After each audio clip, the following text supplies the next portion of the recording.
그 세계의 많은 사람들의 존경과 사랑을 받은 마더 테레사를 다들 아실 겁니다. 이 마더 테레사가 사랑의 성교회라는 단체를 만들고 빈민촌에서 많은 고아와 또 병들어 힘들어하는 이들과 또 장애를 가진 이들을 섬겼습니다. 그리고 이 사랑의 성교회는 세상에서 지구에서 가장 아름답고 영향력 있는 그런 단체로 성장을 하게 됩니다. 이 마더 테레사가 한 번은 이런 이야기를 했습니다. 나는 하나님의 손에 붙잡힌 몽당 연필입니다. 나를 붙잡으신 사용하신 하나님께서 여러분도 사용하시기를 빕니다. 작고 쓸모없는 몽당 연필이 과학자의 손에 잡히면 문명을 새롭게 하고 발전시키는 이론이 됩니다. 작은 몽당 연필이 위대한 그 소설가의 손에 붙잡히면 생명을 살리는 글이 만들어집니다.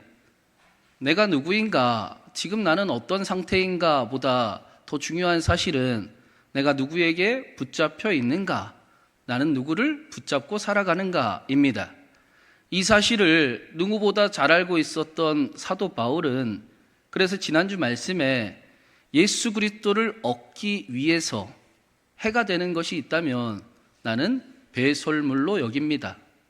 나의 자랑, 나의 학문, 나의 그 율법의 완성도, 나의 인정받음들이 만약에 하나님이 없어도 살 수 있다고 착각하게 만든다면 나는 그것들을 배설물처럼 버릴 것입니다.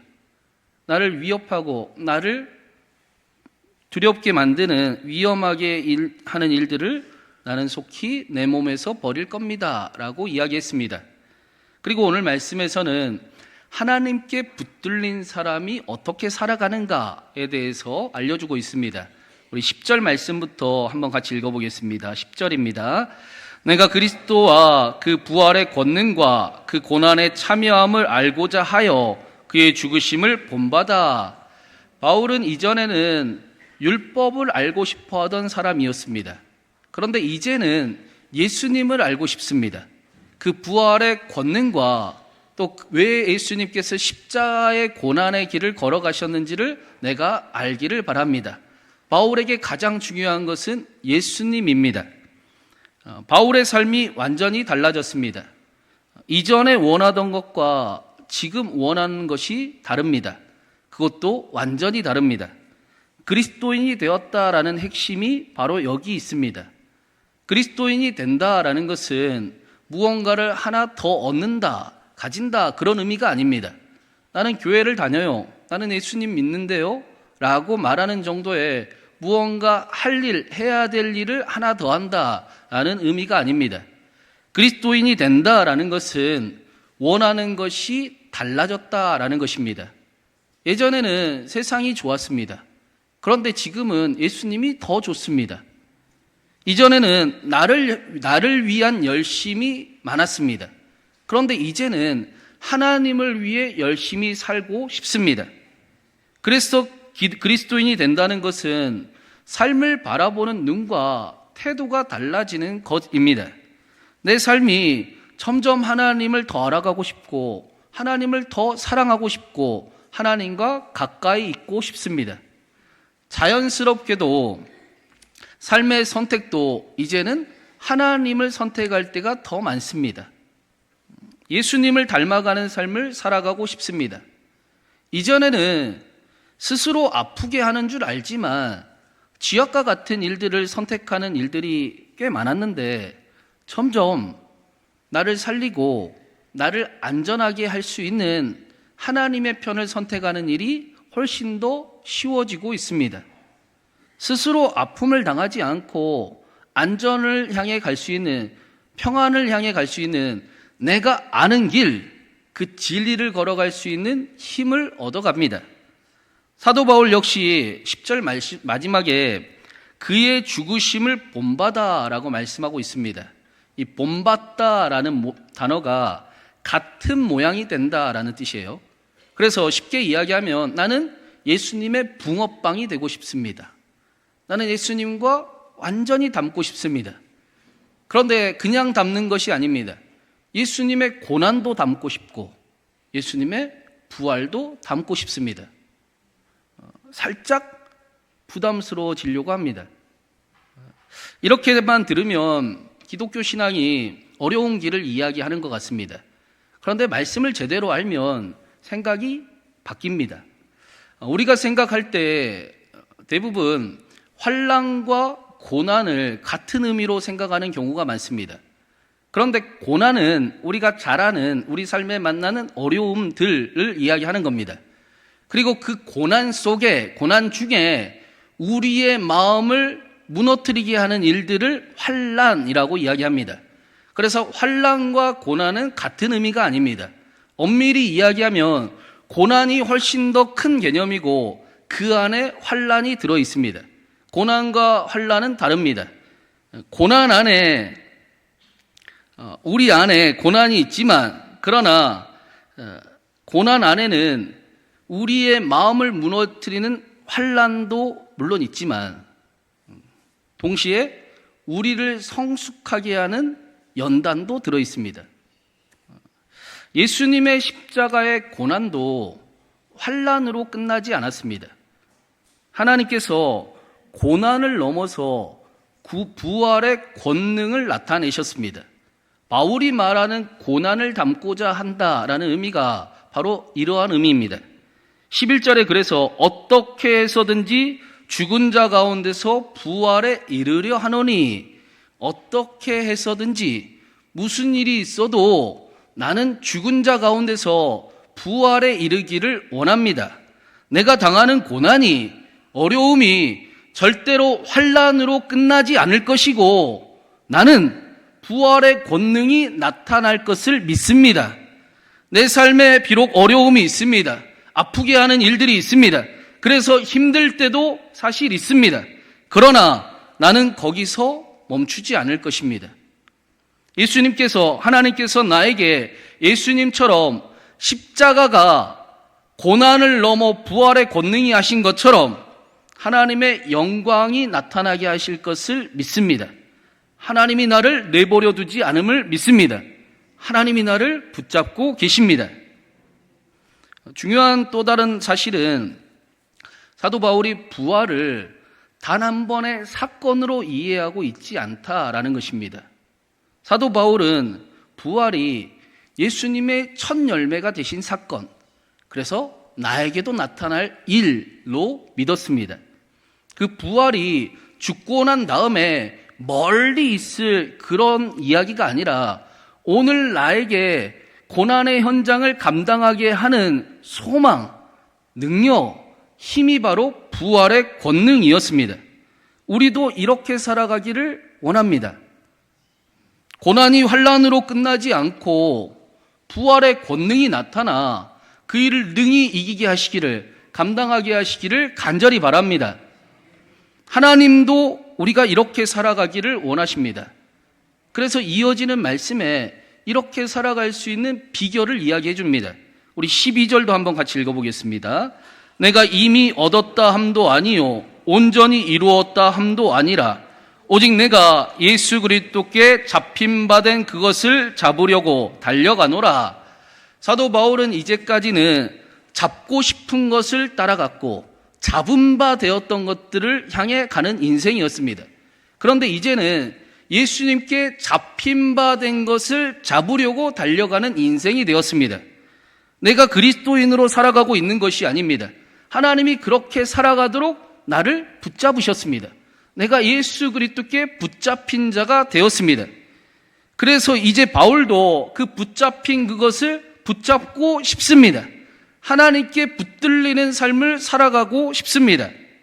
이전에는 바울이 좋은 가문, 좋은 학벌, 남들에게 보이는 그 율법적 우월감, 사람들에게 인정을 붙잡으려고 살기를 원했습니다.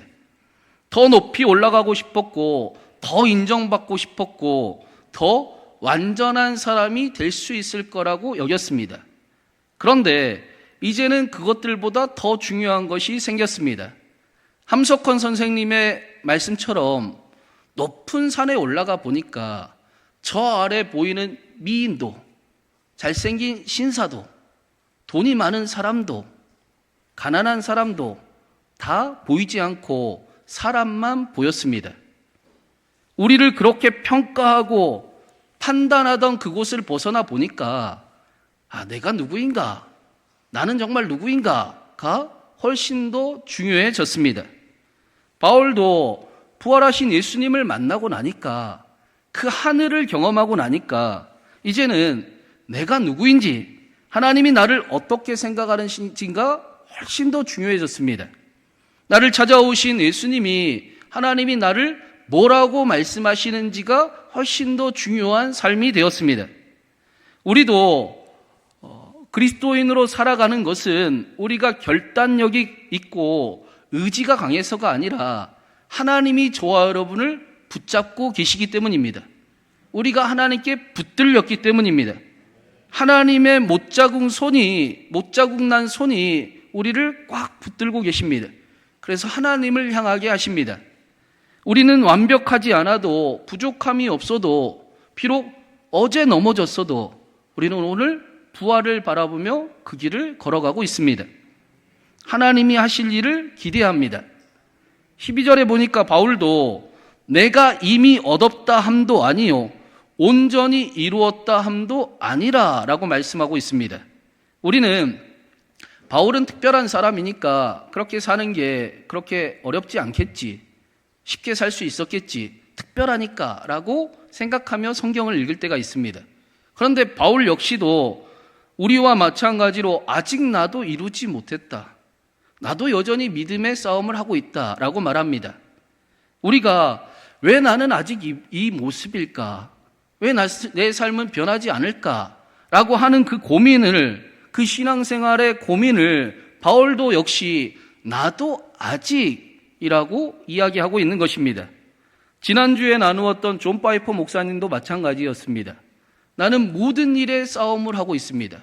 성경을 읽기 위해서도 싸워야 하고, 기쁨을 빼앗기지 않기 위해서도 싸워야 하고, 기도하기 위해서도 나는 싸워야 합니다.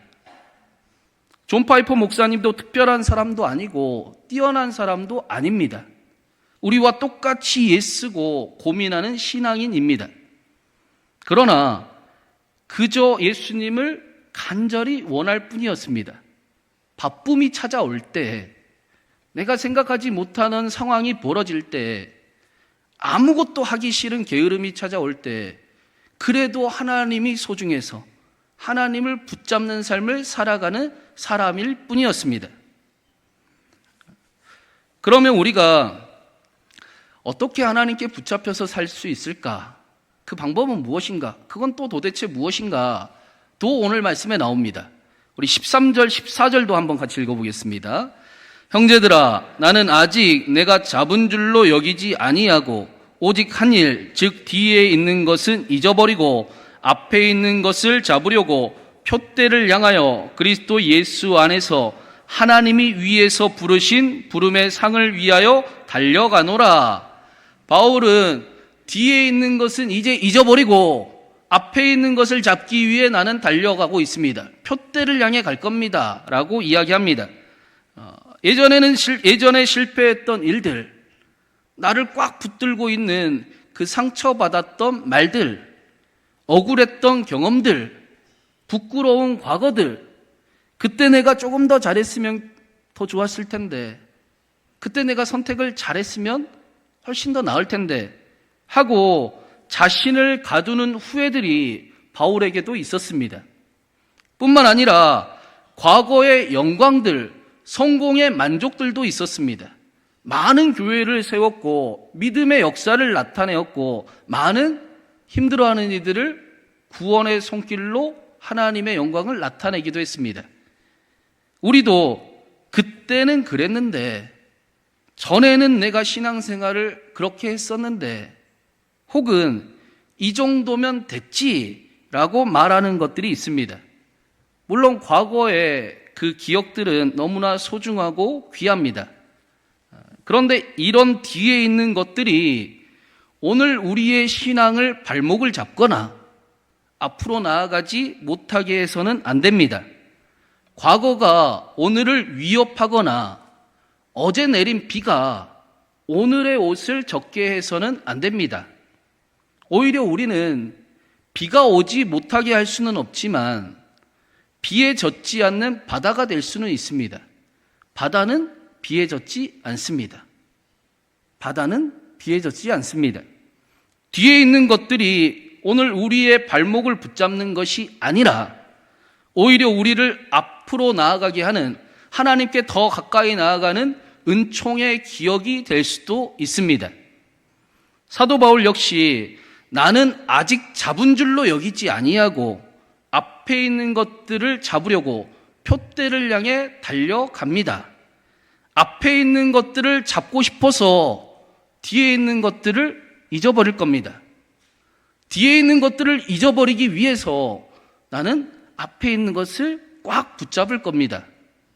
여기 우리를 괴롭히는 과거의 상처와 후회를 이기는 비결이 있습니다.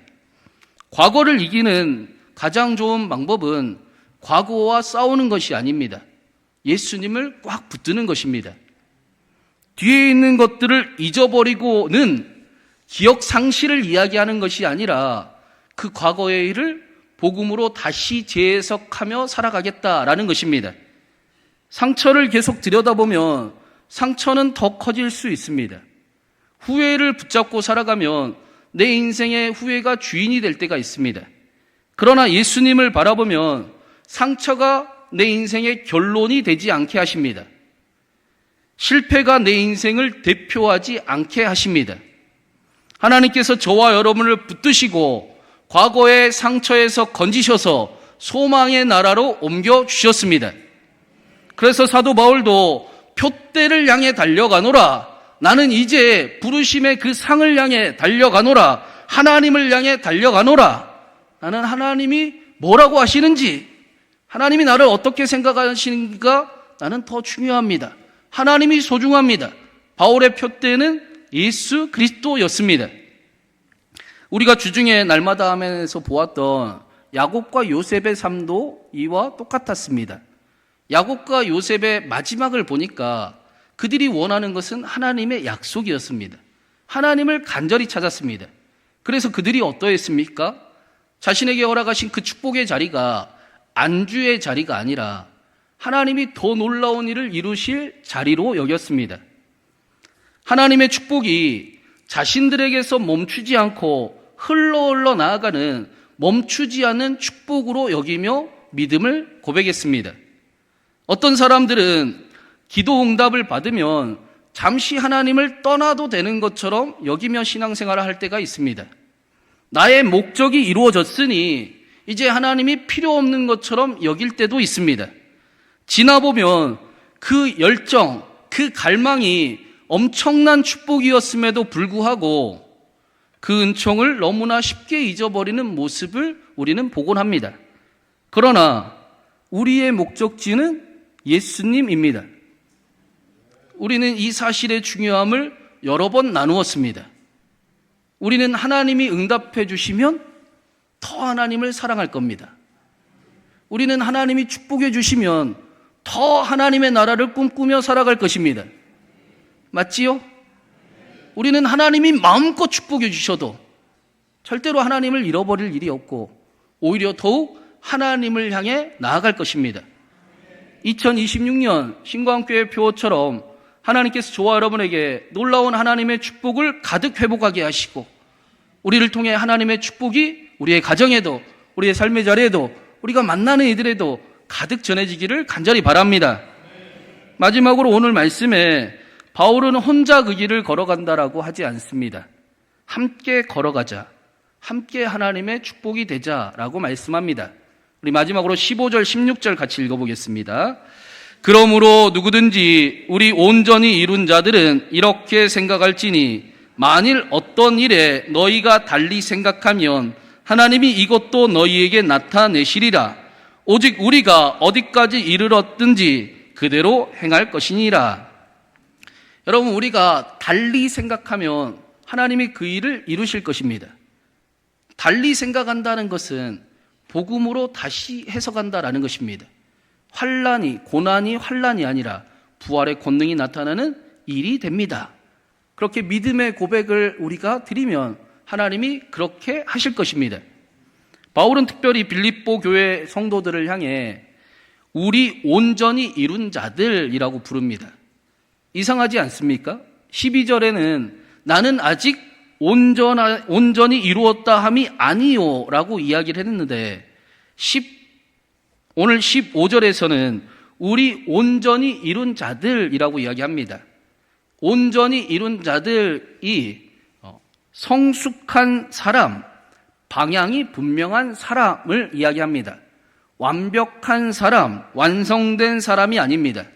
하나님께 붙잡혔고 그 붙잡음을 소중히 여겨 더 붙잡기를 원하는 사람.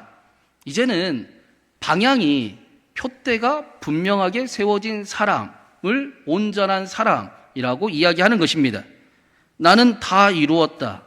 이 정도면 충분하다가 아니라 나는 더 하나님께 붙들리기를 원합니다. 나는 하나님께만 붙들리고 싶습니다. 라고 말하는 사람입니다.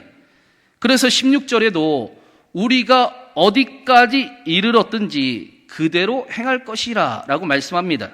각자 속도가 다를 수 있지요. 사람의 눈으로 보기에는 차이가 있어 보일 수도 있습니다. 그런데 하나님은 어디에 이르렀든지 하나님이 붙잡으신 그곳에서 하나님이 붙잡으신 대로 살아가라 라고 말씀합니다. 진짜 신앙의 성숙함은 완벽함이 아니라 날마다 하나님께 붙들려 있는 그런 삶의 태도에 있음을 알려주는 것입니다. 옆 사람과 비교할 필요가 전혀 없습니다. 옆 사람과 비교하기 시작하면 가장 불행한 인생이 될 뿐입니다. 하나님이 뭐라 하시는지, 하나님이 어떻게 생각하시는지가 중요합니다. 하나님은 오늘도 우리가 오늘 서 있는 그 자리에서 작은 순종으로 반응하며 하나님을 따라가기를 원하십니다. 신앙의 높고 낮음은 필요가 없습니다. 그런 것들은 의미가 없습니다. 하나님은 거기 그 자리에서 있는 자리에서 그대로 행하라 라고 말씀하십니다. 서 있는 자리에서 맡겨진 자리에서 오늘 허락된 은혜를 붙들며 살아가는 저와 여러분의 삶을 알려주고 또 초대하고 계시는 것입니다. 제가 주중에 날마다 화면에서 그 조지 뮬러 이야기를 해드린 적이 있습니다. 조지 뮬러는 5만 번의 기도에 응답받은 사람으로 유명하지요. 그가 기도할 때 하나님이 그의 기도를 들으시고 그의 기도마다 하나님이 응답해 주셨습니다. 그런데 응답하실 때마다 거의 대부분이 사람을 통해 응답하셨습니다.